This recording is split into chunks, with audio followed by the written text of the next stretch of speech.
আজি আমি এই ভিডিঅ'টিত ভূমিকম্পৰ বিষয়ে আলোচনা কৰিম। প্ৰথমে আহিছো ভূমিকম্পনো কি?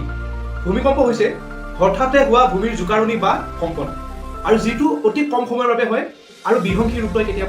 কেতিয়াবা কম প্ৰাবল্যৰ হয়। আন প্ৰাকৃতিক দুৰ্যোগবোৰৰ দৰে ভূমিকম্প এটা প্ৰাকৃতিক দুৰ্যোগ হয়। এই কাৰণে ভূমিকম্পৰ সৃষ্টি হয়। ভূমিকম্প হোৱাৰ কাৰণ জানিব লগা হ'লে আমি পোনপ্ৰথমে যাব লাগিব পৃথিৱীৰ গঠনৰ ওপৰত।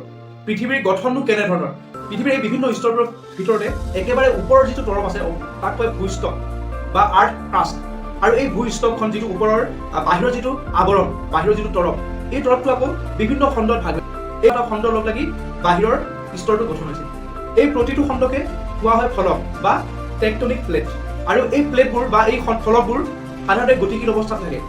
গতিশীল অৱস্থাত থাকোঁতে এই ফলকবোৰে এখন ফলকে আনখন ফলকৰ লগত খুন্দা খায় বা কেতিয়াবা ঘহনি খায়। কেতিয়াবা আকৌ কি হয়, এখন ফলক আনখন ফলকৰ তললৈ সোমাই যায়, আৰু ইয়াৰ ফলতে আমাৰ ভূমিকম্পৰ সৃষ্টি হয়।